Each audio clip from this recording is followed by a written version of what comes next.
Sirire kankuse uyu mwana nari nzi ko ari umwana ariko naje gusanga iyo wumvishe ijambo guteretwa iyo umuntu yumvishe ijambo guteretwa ku cyahita akura reba ko nari fiyeri y'ibintu ari gukora ariko yego umugabo yubahwe aka kavideo nakabonye nkareba nk'inshuro 100 na n'ubu ndumva ntarabasha kugahaga yitejeho ikibuno ukuntu umurokore yashyizeho imisatsi Vestina si mwiza hari ukuntu umuntu ajya apfa n'urugero mbanje kuguha tukababazwa nuko yapfuye none hasigaye abifiringa we umugabo yubahwe uyu mwana agiye gushaka ngo akore iki burayida shawa yiwihise inyereka yuko nyashi zarakuze noneho kubyina ukabona arisanzuye mu bandi ni inkumi nk'abandi ni umugore nk'abandi kuba umuntu yarwanya ubukwe bwa Vestina hanyuma se urabona ADPR izemera kumusezeranya mu gihe ubona ko ibisuko ari ibisuko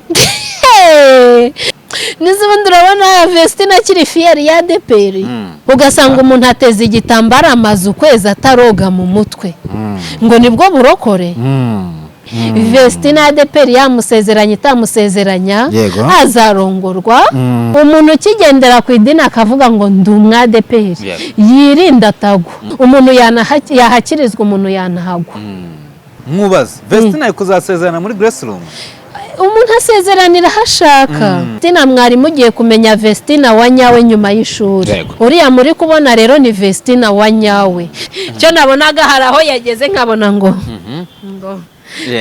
Vesti nari nzi ko azagenda yifasha nk'ibimenyetso bigaragaza ko Dorcas ntashobora kuba ari hafi gukora igikwe kuko binari hafi bari abantu ubundi ni nk'impanga numva ngo Nyambo yagiye Dubai gukuramo inda kuko ntabwo Nyambo yaba yaragiye gukuramo inda ya Titi ntabwo Titi yavuga ngo Nyambo yakuyemo inda nta nubwo Nyambo yavuga ngo nakuyemo inda ubwo ni ya Jihad bakuriyemo inda ihene niyo ihora yambaye ubusa Nyambo avuga ati rero Titi wanteye inda wihakanye inda yawe ngiye kuyikuramo ahubwo akaba yarananiwe inshingano Nyambo akiyeranje amara biteye ubwo ibintu biteye n'inkeke mw'abantu mwe muri kureba ni murebe uyu mwana w'umukobwa uzuminza ku kaduri kona ameze bite reba tureye n'imbirimo ryasarigoma ryo mu Bugande nariki umugore wabo nako bakiri kumwe saya baba inkuru n'uyu n'umwe ungendaho muri iyi mihanda ugira amahoro kuko yesa ariko miri Bugande yago amafoto yose yayasibyeho Jihad yishimye cyane ukabona ko ari mu byishimo nigihe giti ntambari gashi Slim Jesus. Yes, reka mbahereze ikaze bakunzi bacu mbasuze mbifurize kugubwa neza aho muri mwese impande n'impande zitandukanye aho z'igihugu turi kumwe uyu munsi na Egidi guturuka kuri Iganze TV Sirire kankuse uyu mwana nari nzi ko ari umwana ariko naje gusanga iyo wumvishe ijambo guteretwa iyo umuntu yumvishe ijambo guteretwa ku cyahita akura uyu mwana yarankosoye ubundi nge mbere yuko bamuteretana bariraga nko mu myaka 18 10 ariko reba ko nari fiyeri y'ibintu ari gukora ariko yego umugabo yubahwe ako kavideo akabonye ngo bigenda bite aka kavideo nakabonye nkareba nk'inshuro 100 na n'ubu ndumva ntarabasha kugahaga umwanzi arakabura umugabo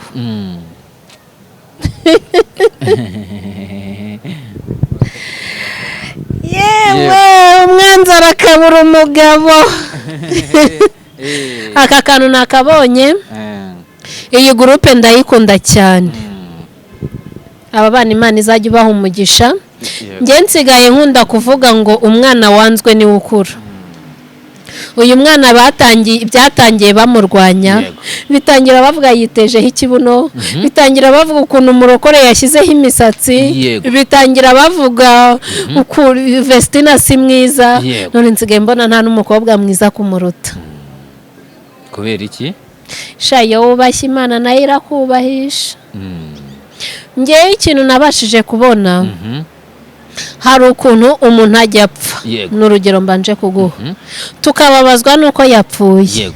ariko yarakoreye Imana Imana ikareba ikabona nimutinza ku isi aziyanduza rero nabirirwaga baririmba Vestina ashatse ari umwana Yego. hari ukuntu Imana yarebye ikabona ku myaka ye 22 nagira 25 azaba yarataye agatebo Imana imukubita umugabo mwiza cyane iyo adashaka ku myaka 22 ngo byari kugenda bite buri wese agira destiny yewe ku myaka ye 22 buriya ariya niyo mahitamo Imana yari yaramuteguriye hari ukuntu twebwe tujya turwanya iby'Imana yaduteguriye tukirwanirira ugasanga ngo ndacyari umwana sinashaka ugasanga ya myaka wowe wateguye kuko wawe Imana yamuteguye ntumwakire cyagiye kigiye kugera nta wawe ugihari ni kwa kundi uzajya kuvuga ukumva umuntu yabuze umugabo ni nka kwa kundi umuntu azaba ari umuririmbyi akaba ari mu mwanya twamumenyereyemo n'Imana yamumenyereyemo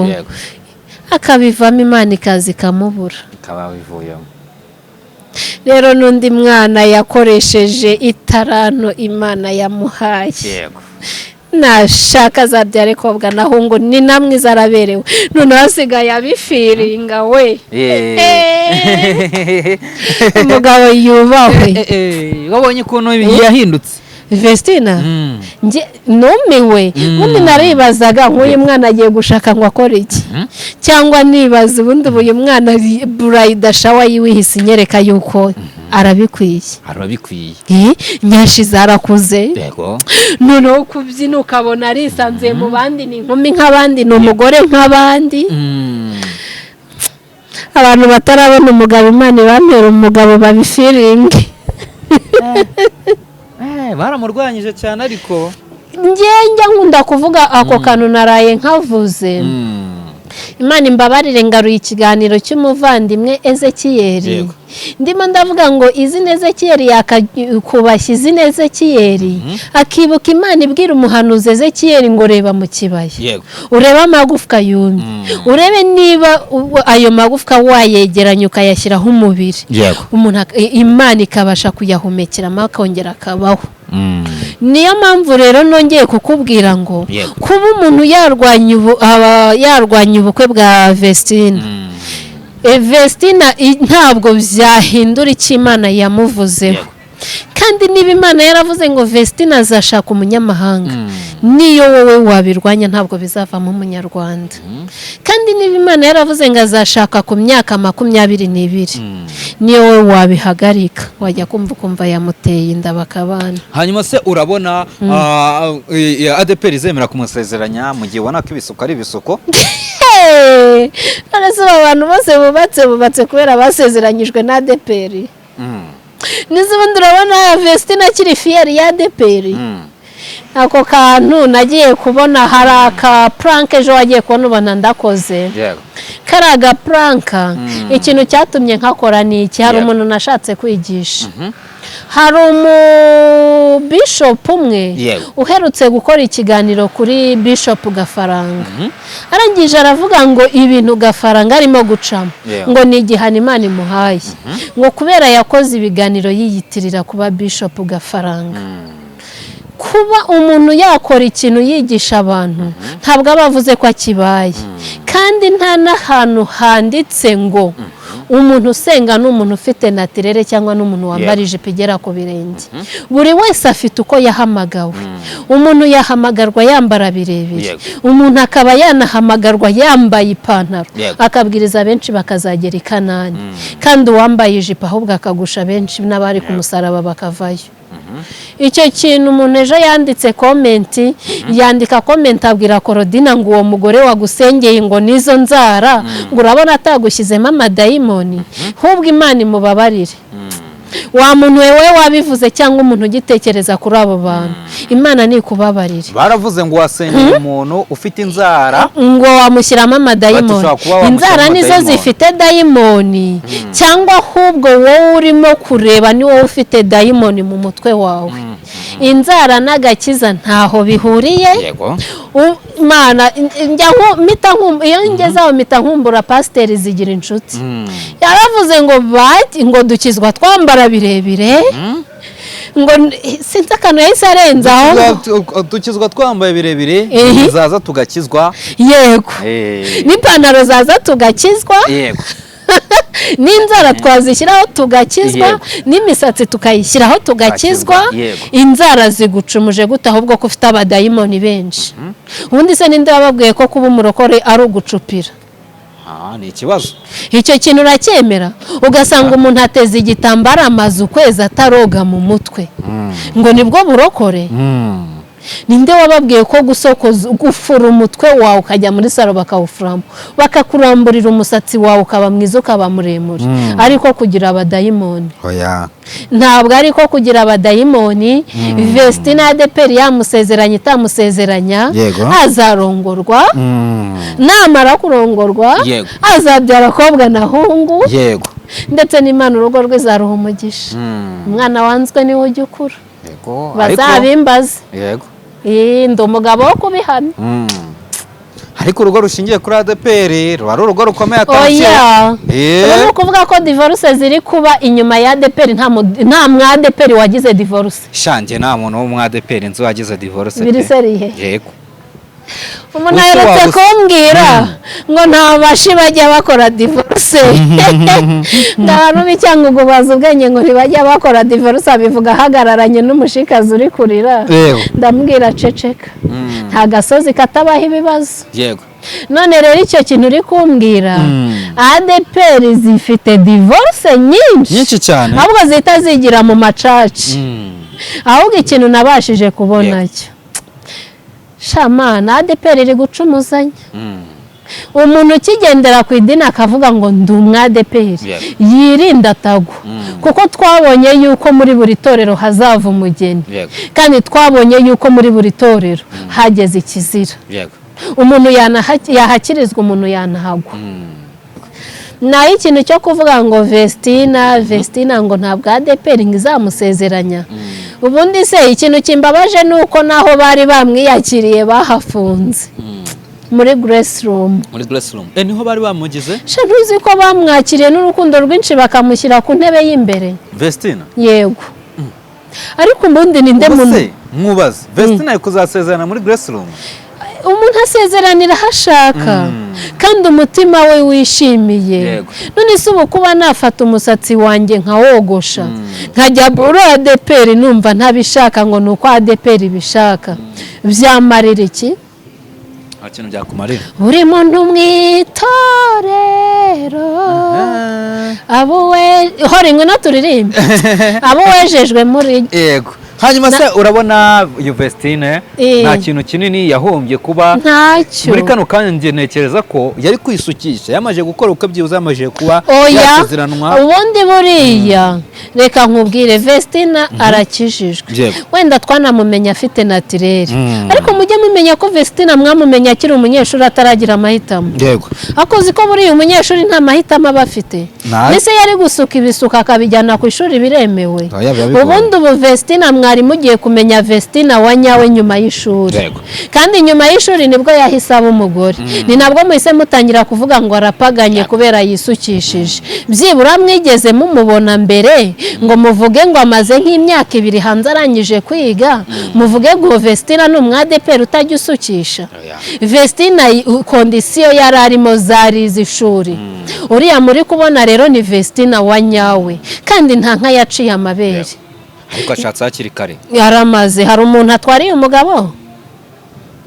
Yesu.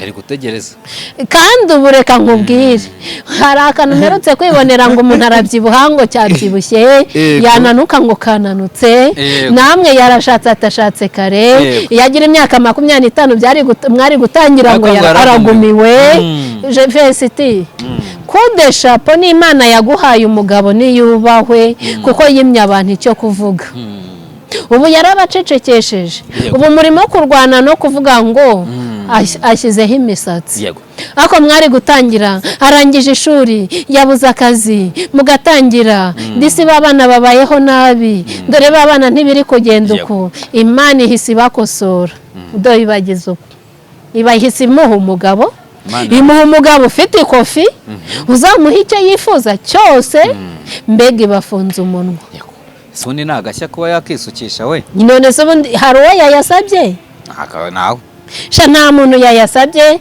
mukobwa mwiza biranakubereye gusuka nushaka uzajya usuka buri cyumweru uhinduranye igisuko umuntu bizacumuza azajye Nyabarongo ubona atambutse urumirwa cyane ubona atambutse mu kavido urumirwa cyane ngo yagenda gate cyo nabonaga hari aho yageze nkabona ngo Vesti wankosoye ubundi ukuntu mwamuciye intege nari nzi ko azagenda yifashe uriya mwana w'umukobwa niyubahwe nge yankoreye akantu keza ndagakunda nge nagakunze akantu yakoze nagakunze Dorokasi ariko wabonye ukuntu arameze neza mbega umukobwa mwiza Dorokasi se gute kandi akundi barabana ngo bavuka he Musanze Musanze we Musanze ufite abakobwa beza ahubwo ngewe ikintu ndi kubona tugiye kunywa biturenge kuko nuriya mwana w'umukobwa uri hariya na Nyashi namubonaye nataye namubonaye uriya mwana w'umukobwa araje araduha icyo kunywa inde Dorokasi najya gukora ubukwe mbega umukobwa mwiza ahubwo se uriya mukobwa buriya abantu bafite iyerekwa n'umuntu utari kubaza izina nta yerekwa yaba afite gusa nigeze kumva ntazi umubeshyira ngo ni uwa Emiremye ariko ntabwo yamwemera zirataye ntabwo hari ibitajyanye oya uriya mwana arakubiye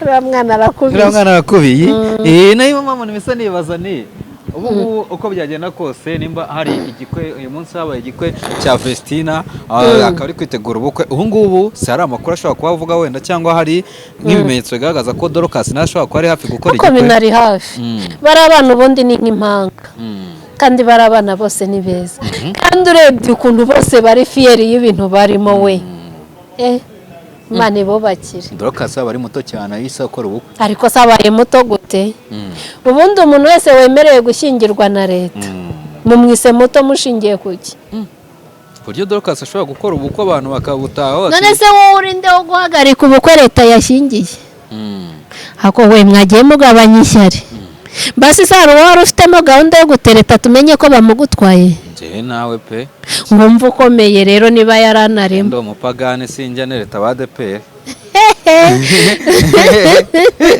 oya niba yaranarimo ni wumva ukomeye yego yes urumva ko niko bimeze rwose ni inkuru nziza ishimishije ni inkuru mu minsi yashize hasohotse uwo bita Vestina ngo yagiye mu murenge abantu bazavuga bati barasaze we inda barayitwitisha inda barayivukisha inda bayikuramo ariko mbega abayutubazi mbega abanyarwanda n'abanyarwandakazi gusa hariho abantu bakiri beza bagifite imitima ihumuriza abantu nabo ndabashimiye Vestina baramutwitishije Vestina baragenda bahiga inda zibaho n'izitabaho Vestina barongera ati yanda yavuyemo yanda yaravutse ariko mwagiye mutanga amahoro bantu mwe mwagiye mutanga amahoro ariko ngiye mpora nibaza Silibasi mbwira aka kantu mpora nibaza wicaye kuri kamera ukavuga umuntu neza niyo wabuze ibi byo ariko wowe ukamuvuga neza waburara byakumarira iki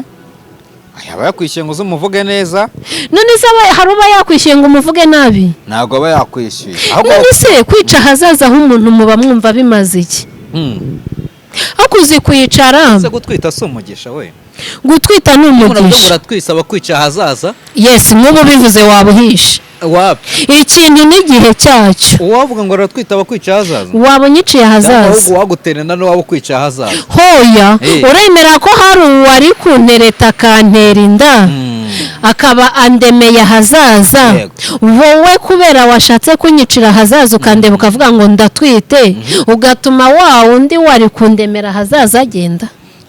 mu kugutwitisha niho harimo ahazaza. yoya ikintu iyo kibaye mu gihe kitari icyacyo kiba ari kibi. yego Imana izajya ifunga umunwa abantu bica ahazaza h'abandi. yego kandi n'abantu barwana ishyaka bakavuga neza abandi, Imana ibaremere. ni ibibazo bikomeye cyane. nagiye kubona mbona umugabo bita Jihadi ariteretse asohoye inkuru. iyo nkuru yayisohoye nanjye ntega amatwi ndayumva. nkimara kuyumva numva ngo Nyambo yagiye Dubai gukuramo inda. Inda nyanda mu Rwanda ntabwo zivamo. mu Rwanda sana ziviramo inda. ndabizi se ko naherutse bavuga ngo umuntu ngo atewe inda na musaza we cyangwa na Nyambo rero ngo ari Dubai yagiye gukuramo inda. ayo makuru yego na tuvido Dubai ari Dubai rwose turahari. aha ariko nise Nyambo yababwiye ngo nagiye gukuramo inda. nyakubahwa Jihadi niko yavuze. nyakubahwa ubwo rero niba Jihadi yavuze ko Nyambo yagiye gukuramo inda, ubwo iyo nda ni iya Jihadi. oya Jihadi satera inda ni Titi ngo wayimuteye. ubwo ninde wabivuze nyine, ninde wabitangaje? yavuze ati kuri The Dynamic ati Nyambo yakuyemo inda. ubwo iyo nda ni iya Jihadi mwibekera Titi, kuko ntabwo Nyambo yaba yaragiye gukuramo inda ya Titi. ntabwo Titi yavuga ngo Nyambo yakuyemo inda, nta nubwo Nyambo yavuga ngo nakuyemo inda. ubwo ni iya Jihadi bakuriyemo inda. Nyambo yagiye gukuramo inda ya Jihadi. Jihadi na Nyambo bararyamanye. none yabibwiwe n'iki ko yagiye gukuramo inda? yaba yatweretse byibura agapurufu kamwe katwereka yuko Nyambo yamubwiye ko atwite, akaba yongeye byibura yamubwiye ko iyo nda yavuyemo. none ako ni akantu gahora bitereka bakavuga abantu. yego pe iyo nkuru si kubabaje se. none se ubundi buriya Nyambo yakuramo inda yaba yabuze iki? Nyambo rwego ariho yabasha kurera. akuramo inda ya Titi. akuramo inda ya Titi. inda ya Titi nayo yakuramo Titi. ese umusore wese wagutera inda wamubyarira wese? se Nyambo yaba yaratewe inda n'umusore wese? mwamubonanye n'abantu bangahe uretse Titi wenyine? ni ihene se ngo tuvuge yuko yahuye n'abasore bose? kumbaje ngo umusore wese? ihene niyo ihora yambaye ubusa. ese Nyambo ku buryo navuga Nyambo ukahita uzanamo ibintu by'ihene ngo ntoya uhise ngo umusore wese wagutera inda wayibyara. ubwo icyo gihe uba uvuze ngo nimba igihe cyo kubyara kitari cyagegeye yasetingiye kubyara. kandi akaba ari inkuru ivuga ko batandukanye. yes gutandukana baratandukanye turabizi. ariko nanone ntabwo twigeze tubona Titi yicara kuri kamera ngo avuge ngo nateye inda Nyambo ayikuramo. nta nubwo twigeze tubona Nyambo avuga ati rero Titi wanteye inda wihakanye inda yawe ngiye kuyikuramo. umuntu wayivuze ubwo aduha amakuru neza, ubwo iyo nda niye ahubwo akaba yarananiwe inshingano Nyambo akiyeranje. nyamara biteye ubwoba ibi bintu. biteye n'inkeke. ahubwo ibyo bintu babikurikirane.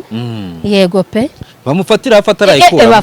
ahubwo bafatire hafi uwabivuze cyangwa wayimuteye. uwabivuze atwereke aho bayitereye, atwereke n'aho bagiye kuyikuriramo. hatubwiye aho bajya kwikuramo. aho bajya kuyikuriramo ni nk'uko ubu ngubu wowe hano uri nshobora kuvuga ngo mbonye Sirima ahangaha kandi agiye gukora ibi, koko uhakubonye akabona ko wari uhari kandi atari cyo cyahakuzanye. Dubai umuntu ajyayo kuruhuka mu mutwe. kuba Nyambo yafata ikofi akajya kuruhuka mu mutwe ntahanditse ko yagiye gukuramo inda. ngo kuba Nyambo yafata ikofi akajya gukuramo inda Dubai nta kintu byaba bitwaye. ariko ko numva nawe uri kubishyigikira. ntabwo ndi kubishyigikira gukurikiza amakuru. wabibwiwe ariko ntiwabibonye. njye nsigaye nkunda kuvuga ngo umuntu azajya ambwira ikintu yahagazeho. niba ari ukurongorwa avuge ngo namufatiye akaguru. niba ari ukukuramo inda avuge ngo namufatiye akaguru bayikuramo. icyo kintu sinkigikunda abantu baharaye guhaha uko baharabitse. Yego gukuramo inda yayikuramo ariko nta proof mufite yo kuyikuramo. Yego babikubabaje ngo rubanze gukoza ahantu. Oya impamvu ubwo mbise mbivuga uko mfite umuntu ejo nahoze niyama ku nkuru ya Pastor Mutesi. Hari ibintu abantu barimo guharabika abandi kumva ni ibintu bidashinga bitanakwiye. Kuri ubu ngubu umuntu nzaniye inkuru ndamubwira ngo nyereka proof. Nayinyereke rero. Hakuze iyo nkuru we iyo nkuru ko ishobora kwica hazaza ha Nyambo. Kamwereka proof ya Nyambo Shano yinyereka ndahita nemera muvugeho. Proof ya Nyambo reka nyikwereke sha. Yinyereke. Proof ya Nyambo yinyereke. Kambize mbikwereke. Proof ya Nyambo rwose. Agahinda muba muntera ubundi kitwa ngo iki? Hoya ngiye nago nakubeshye kamwereke iyo proof. Proof ya Nyambo ushaka? Yinyereke. Munyereke mwamufatira akagura ariko Aya singiye ari Dubai. Nyereka umunyereka ari ku gatanda rwose bari gukuramo inda. None se hano ari Dubai ko ndeba yicaye nkuko wamfotora ndi hano. Yes ako mana mbega inani ikeye. Mw'abantu mwe muri kureba ni mureba uyu mwana w'umukobwa ahantu ari kwenjoyinga nk'abandi bose nkuko nawe wajya ibishoboye ukifotoza. Uzuminza ku kaduri ko nameze bite reba tureye n'imbirimo. Sha ikintu nabashije kubona abantu mwanga bimereye neza uyu mwana arahiye. Hakuri kuzominga nk'ushaka kuyireba neza iyo nda. Uyu mwana ateye neza. Uyu mwana ni mwiza. Uyu mwana yasohokeye hano mutarabasha kugera niyo mpamvu mumufitiye ishyari. Dore nguyu. Aho ngaho Jihad yarahageze pe. Dore nguyu. Namufashe kabisa. Umuvandimwe Mutesi Pastor Mutesi aherutse gushyira akantu kuri stati ndagakunda. Aravuga ngo abanyamakuru muzaza kumpemba ntabyaye niho mbona bigeze. Kandi muzaza kunkingura ntapfuye. None mubonye umurawe mubuze mutangira yawukuyemo yarawubitse ntabyara ntatwita. None mugeze ku mwari mwiza w'u Rwanda Nyambo muramufashe yibereye Dubai. Nimubonye ko yakenjoyinga nk'abandi, nimubonye ko yajya muri business nk'abandi, mubonye ko aberewe no gukuramo inda. Ariko Imana tu yewe mana we. Yego bati agiye kwikuramo gutyo ukuntu abigenza. Nuko ngoko nyene nuko bimeze na makuru abahari. So rero tukira aho ngaho rero ariko kwanza uyu mutipe rero anzanira ibintu byo kunderanje ukuntu mpita nibagirwa ahantu twari tugeze. Twari tugeze kuri Stine ndi kukubaza kuri Nyambo nyine ariko none Stine twabivuyeho hanyuma uraza kubona ari ye mpamvu se mu mboni zawe ubona ari ye mpamvu yatumye niki cyatumye uyu Nyambo atandukana na Titi Brown. Ni impamvu zabo bwite. Yego. Gukunda n'amahitamo y'abantu, gutandukana n'amahitamo y'abantu, kubana n'amahitamo y'abantu. Nicyo fiança yivuga. Yego. Kandi nta nantu twigeze tubona batubwira ngo turakundana turi abasheri, batubwiye ko ari ababeso. Ibiganiro by'ingo reka twiyumvire na kano kantu. Munyihera. Witukana hano kuri nuza kuri kano. Kakajya dugakanemo kabisa utareka kuri mikoro. Nanjye ndahabaye aka. Ariko barya mu Bugande narici. Umugore wabo nako bakiri kumwe. Saya baba hekuru. N'uyu n'umugende ho muri iyi mihanda ugira amahoro kuko Imana yarambwiye ati mwana wanjye iyo nkuru genda ube iyo nkuru iciye ibitugu ekano n'umugongo. Ayiwe uvuze ngo icyasa ari goma. Ntabwo nagushyira mu kanwa kanjye sensi sobora. Uriya upfu. Reka nizere ko ibivugwa atari byo. Biravugwa yuko ngo ryatandukanye n'umugore. Bigiye bapfuye iki se kandi bareba. Umugore yaba ari ku kiriro ugatangira ukamuzanaho amatiku. Umugore yaba ari ku kiriro ugatangira ugatanga. Sheri va mu nzira. Madam va mu nzira. Yakubwiye Sarigo miri Bugande ni iyi. Wasobanukiwe? Iyo Sarigo masugo ni iyi. Nakina nanjye mpita mbyibuka fresh. Sarigo muri Bugande yatandukanye n'umugore. Akadukina twumva iryo Sarigo. Sarigo barya mu Bugande narici. umugore wabo ntabwo bakiri kumwe nzajya babaha inkuru ariko urabona ukuntu yishimiye gendaho muri iyi mihanda abagenga abantu bishimira ibibi by'abandi. iyo nkuru genda ubeho uyu nguyu bita Jihadi ari mu byishimo byinshi nyuma yaho inkuru iri hano hanze ari uko Yago yatandukanye n'umugore wiwe kuva kuri ubu ngubu kugeza kuri kino gihe. Yago ntago agiforoyinga umugore wiwe n'amafoto yose barafitanye kuri Instagram yasibyeho na Teta nawe ntago agiforoyinga Yago amafoto yose yayasibyeho.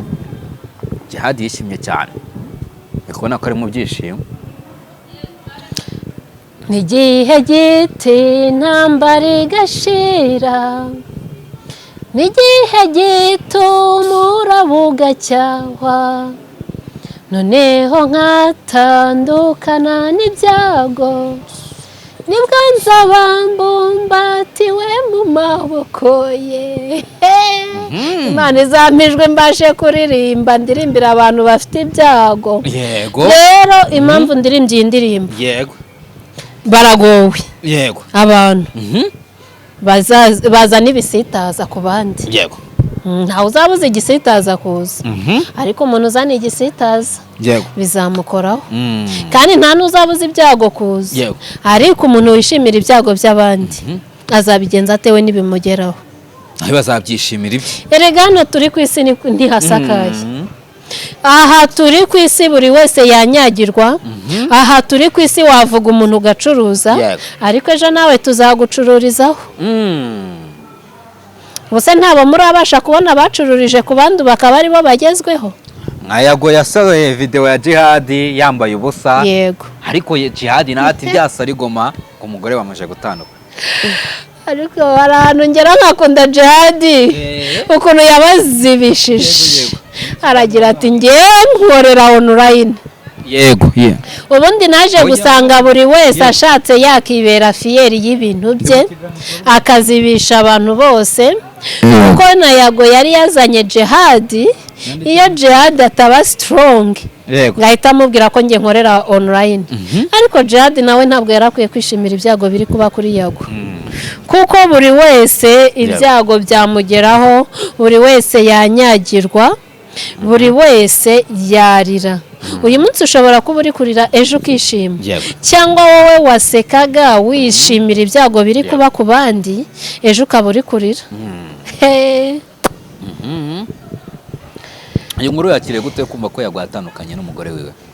Ibyo bintu rero ntabwo bimbabaje, nta nubwo binshimishije, kuko turi mu isi irimo ibyago byinshi.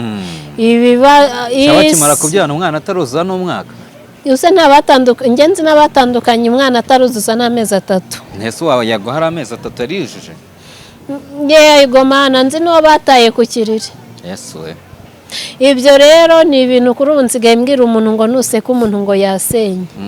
Nibure nawe ubu uri kumuseka bivaho. Noneho rero n'uwo yabyaye aba yiteguye kuzaguseka, uwo abazaguseka baba biyo. Ubu ngubu ibyago by'abantu birimo kubaho ari byinshi, ariko wowe witeguye guseka umuntu mu byago bye, ugasanga umuntu aricaye yiteguye guseka umuntu ngo yasenye. None se wowe aho yasenyeye ntiwahasenyera? Se ubundi ninde muntu wigeze ubona ashimishwa no gusenya ku buryo waserebura ngo umuntu yasenye? Jihadi yasenya kandi atubatse. Nibure n'abasenya bubatse. Cyeka ahubwo wenda ni muri kuvuga ko niyubaka azasenya. Yes, none se abandi bo bagiye kubaka babizi ko bazasenya. Aya. Ako ubundi urinde wo kuvuga ngo umuntu yasenye, umuntu ajya gutereta ntiwamutereteye, umuntu ajya kubaka ntiwamwubakiye. Kuki ugiye kuvuga mu gusenya kwe? Ufitemo izihe nyungu cyangwa urumva biri bumufashe iki mu gusenya kwe? Ubona iyo abantu birirwa baseka bavuga ukuntu abandi basenye, iyo bashakaga igisubizo cyatuma abantu badasenya, kuko ndabona ari byo birimo gufata indi ntera. Nawe ubundi ngewe umuntu asigaye ambwira ngo uziko runaka yasenye, nkumva sinshaka no kubyumva. Cyokora aje ambwira ngo dukore iki kwa runaka bareke gusenya, namwumva. Kuko umuntu umbwira ngo runaka yasenye ukabona biramushimishije n'inyangarwanda, kuko u Rwanda ruba rurimo gusenyuka ntiruba rurimo kwiyubaka. Ndumva nanamwanza. sinanze jihad ariko nanze umuntu wishimira ibyago by'abandi ko na jihad buriya uramwanze. oya ntabwo jihad mwanze oya ntabwo jihad mwanze nibyo nahoze nahereyeho nkubwira kwita umuntu w'umugabo Sarigoma oya umva impamvu njye sinjya nkunda kujajinga umuntu ntaramenya impamvu ye ntabwo nzi impamvu yatumye jihad yishima akamwita Sarigoma kandi nawe ku rundi ruhande wabyumva twese tugira amafuti menshi nta muntu n'umwe utagira ifuti umuntu wese agushunguye yakubonamo ifuti kuko yago nawe yafashe ubwambure bwa jihad abushyira ku karubanda nawe ubaye jihad rero wabyishimira gusa abantu bagira impano zitandukanye kuba jihad yabyishimiye hari n'uwapfira muri Nyagasani akishima ariko ntabishyire ku karubanda ntabwo jihad nawe namurenganye ariko nanone sinanamushima yego sinzi inkuru nimba turi buyisorezeho cyangwa turi buyirengagize ngiye kukubaza byemera turayivugaho yego ni inkuru ijyanye n'umubyeyi Pastor Mutesi nabonye ari gutuka bano basore bari kumwirukanka nimba ari abasore nimba ari abagabo baba bari kumurwanya cyane ako mwareka Pastor Mutesi akubaka mubaye iki kw'icyo kintu ngemora numva ntagishaka kucyumva mu matwi Pastor Mutesi ikintu yakoze cyo gutuka Ezekiyeli yamubwiye ngo ntambwe imokera indege ati ntambwe imokera indege ese narabyemera ko ntambwe imokera indege that is true yego ntambwe imokera indege yego kandi n'amaboko atareshya ntaramukanye ati ntera umwako ntabwo yavuze ngo ntera umwako yavuze ngo iki bisome ubwo nawe ugiye gukereye indi content ntabwo Pastor Mutesi yavuze ngo ntera umwako ntabwo ngiye gukereye indi content bisome banze bisome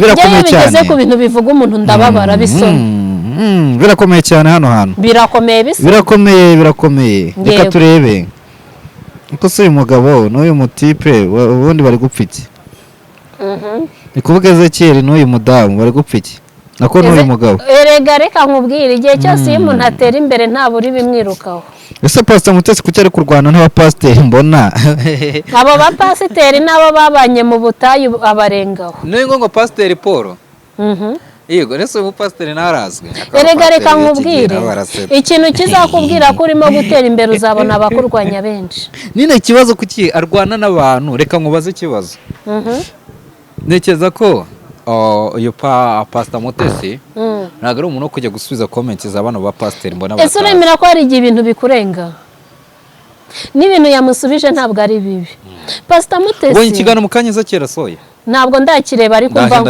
umva nkubwire impamvu Pastor Mutesi mushyigikiye Pastor Mutesi yakoze amafuti nk'ayundi muntu wese yakora nta nka yaciye amabere yaciye mu buzima nk'ubw'abandi bose yes ni nk'ubwo umuntu wese bari kumusebya nabo baciyemo yes none se ahubwo abo bantu bose birirwa bavuga Pastor Mutesi ni bande bataraba divorce ni bande Ezekiyeli ntabwo ari umudivorce ariko buriya ugiye kureba Ezekiyeli wasanga yubatse cyangwa nawe wasanga byaramucanze arubatse afite umugore n'abana ese ugira ngo kubona umuntu agenda biba bisobanuye ko yishimye Ezekiyeli afite umugore n'umwana nyine kuba afite okay reka mite ngo urugero kuri ako kantu uvuze ngo afite umugore n'umwana Ezekiyeli ko yabyaye umwana agapfa ko atahise arekera kubyara bishatse kuvuga kuki yakomeje akagerageza Pastor Mutesi kuba yahura n'ibigeragezo agashaka umugabo wa mbere bikanga try again yego yes she have to try again try kugeza igihe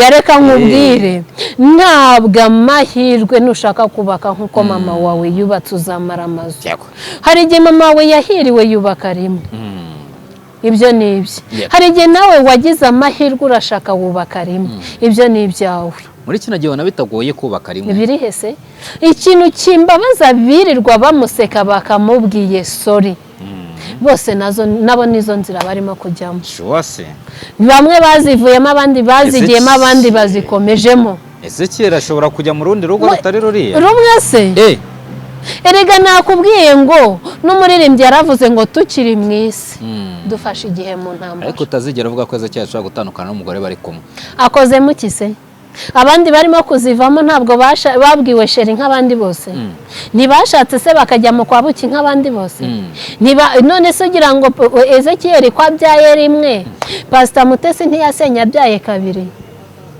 hanyuma se Justin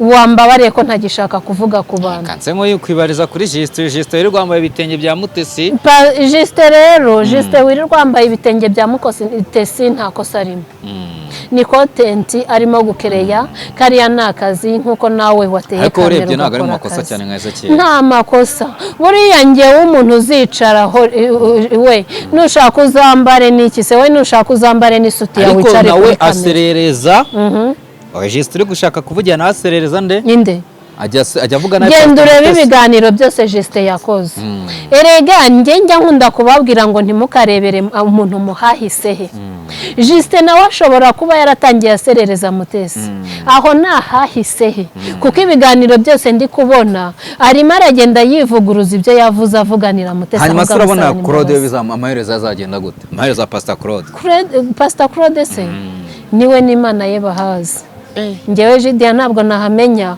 kuko sindeba mu mutima w'ibiri mu mutima wa Pastor Claude nta nubwo ndeba hazaza ye yego niwe n'Imana ye ugiye gutuma nsoma iyi message rero iyi some yande ya Ezekiyeli se ndasoma iyo ya Ezekiyeli mpita nsoma n'indi ya mukanya uti Pastor Mutesi yanditse ati Ezekiyeli Ezekiyeli we iyi ndwara urwaye izikiza ndabizi kandi vuba cyane ibi muvuga kuri Pastor Mutesi muraba mutakibivuga ati vuba cyane ibi muvuga kuri Pastor Mutesi muraba mutakibivuga ndi mu kiganiro mwana ndi mu kiganiro urumva ati ibi vuba cyane ibi muvuga kuri Mutesi muraba mutakibivuga kuko nta mugati ukibirimo ahubwo birimo umwako ngo kumuvuga birimo umwako kuvuga kuri Mutesi ako nanjye nabyemera iyo umuvuze wogira umwako reka nkubwire ubundi na mbere hari abantu Imana yakundaga ukaba wamureba ikakwica wowe yego turabazi muri Bibiliya benshi bagiye barimo na n'iyi saha hari abantu b'Imana yikundira hahandi no kumuvuga Imana y'ubwayo kwirangiriza ndaguha urugero maze naje gusanga muri abo bantu na Pastor Mutesi arimo uzanyereka umuntu wavuze Pastor Mutesi bikamuhira kuvuga kuri Mutesi birimo umwako hari n'igihe bitaba bitera umwako ari amaraso yonyine Imana yikundira amaraso atera umwako ntabwo ari amaraso igihe mwamuvugiye ni mumurambike hasi kirahagije umwaka wa mbere umwaka wa kabiri ariko uzi ko ibintu mwagiye muvuga Pastor Mutesi byose bigize icyaha ariko yarabarebye aravuga ati reka izi ndushyi nzireke zibereho none ahahise muraharangije mutangiye kwinjira no mu hazaza muri bande mwinjira mu hazaza aho umuntu muri Imana ati nta buzima birimo umwaka ati nta buzima ahubwo ni ukuzima n'amaramuko akibirimo ahubwo birimo amarira nta guhembwa ni uguhemwa nta kugabura ahubwo ni ukugawa kuko mwarayobye mutereka Bibiliya hasi mufata inkota n'inyundo n'imihoro murya ari uko mwakomerekeje abantu mwarayobye mureka Yesu mufata Mutesi utazagira n'icyo yabanagira muraje mubure byose nk'ingata imennye mwihaye kurira igiti kinyerera